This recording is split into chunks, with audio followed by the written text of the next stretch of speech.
Hello guys, कैसे हो आप सभी। आई होप कि आप सभी अच्छे होंगे, अच्छे से स्टडी कर रहे होंगे। आज के इस वीडियो में हम करने जा रहे हैं प्रश्नावली 5.1 का क्वेश्चन नंबर 3।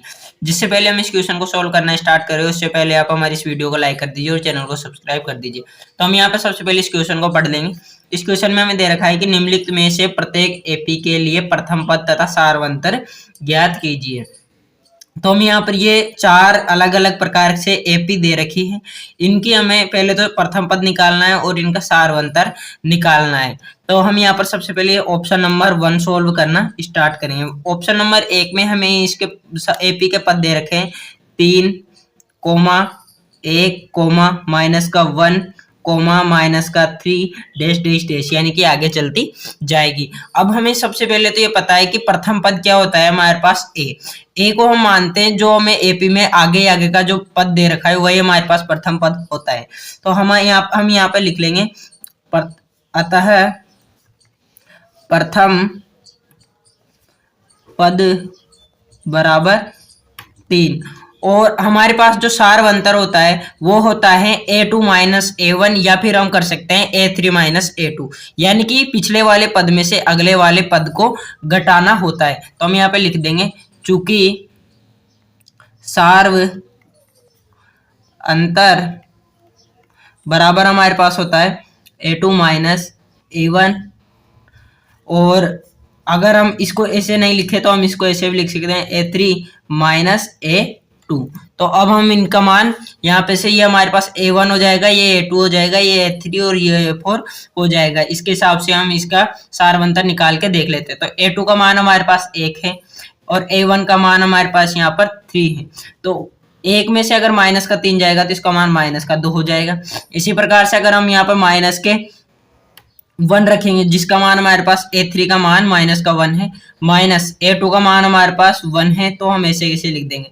जब माइनस के 1 में से माइनस का 1 जाएगा तो इसका मान माइनस का 2 हो जाएगा। तो हमारे पास यहाँ पे दोनों ही अलग अलग स्टेप से हमारे पास इसके आंसर -2 ही आते हैं। तो इसका हमें यह सिद्ध हो जाता है कि इसका सारवंतर -2 ही होगा। तो हम यहाँ पे लिख दें अतः सार्व अंतर बराबर -2।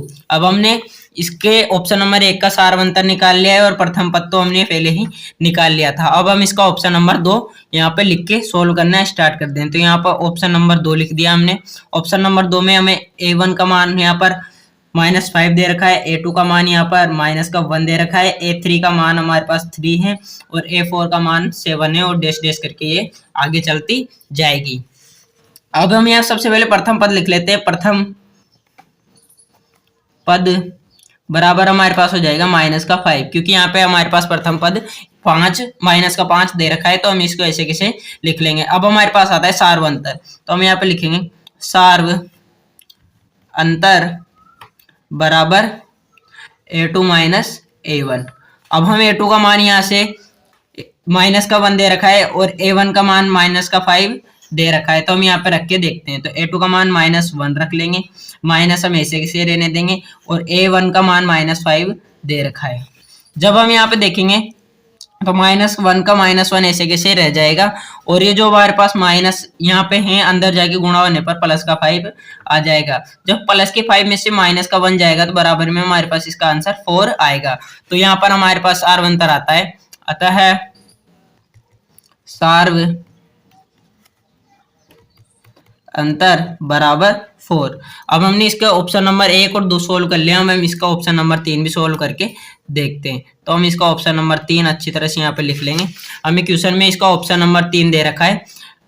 a1 का मान हमें यहाँ पर 1/3 दे रखा है, a2 का मान 5/3, a3 का मान 9/3 और a4 का मान 13/3, और डैश डैश करके ये हमें आगे जाती हुई दिखाई दे रही है। तो हम इसके पद यहाँ पर सबसे पहले नीचे लिख लेंगे। इसका हमें पहला पद है 1/3, दूसरा पद है 5/3, अगला पद है 9/3, और उससे अगला पद है हमारे पास 13/3, और डैश डैश करके आगे हमें जाती हुई दिखाई दे रही है। अब हमें यहाँ पर प्रथम पद तो यहाँ पे साफ साफ दिखाई दे रहा है कि यहाँ पर 1/3 है। तो हम यहाँ लिख देंगे प्रथम पद बराबर 1/3, और हमारे पास सारवंतर निकालने का सूत्र याद ही है, तो हम उसी हिसाब से सारवंतर निकाल लेंगे। तो हम यहाँ पे लिख देंगे सार्व अंतर बराबर A2 माइनस A1। A2 का मान हमारे पास यहाँ पर दे रखा है 5/3, 5/3 माइनस यहाँ पर कर देंगे 1/3, क्योंकि A1 का मान यहाँ पर 1/3 दे रखा है। क्योंकि इन दोनों संख्याओं में हमारे पास आधार बराबर है, तो हम इसको लिख देंगे 5 - 1/3, क्योंकि आधार समान होने पर ये संख्या आपस में घट जाती है। बराबर हमारे पास इसका जवाब आएगा 4/3। अब हमारे पास इसका सारवंतर यहाँ पे 4/3 निकल के आता है, तो हम यहाँ लिख देंगे अतः सार्व अंतर बराबर 4/3। अब हमने इसके ऑप्शन नंबर 1, ऑप्शन नंबर 2 और ऑप्शन नंबर 3 तो इसके अच्छी तरह से सोल्व कर लिए हैं। अब बचता है हमारा इसका ऑप्शन नंबर 4। ऑप्शन नंबर 4 में हमें कुछ ज्यादा नहीं करना।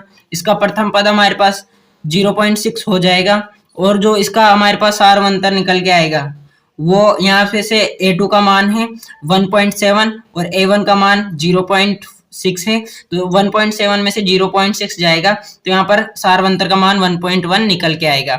तो आप इसे अच्छी तरह से सोल्व कर सकते हो अपनी रफ कॉपी या फेयर कॉपी में, और इसका आंसर आप हमारे कमेंट बॉक्स में बता देना। अगर आपको ये वीडियो अच्छी लगी हो तो वीडियो लाइक कर देना और चैनल को सब्सक्राइब कर देना। तो मिलते हैं हमारे नेक्स्ट वीडियो में, तब तक के लिए धन्यवाद।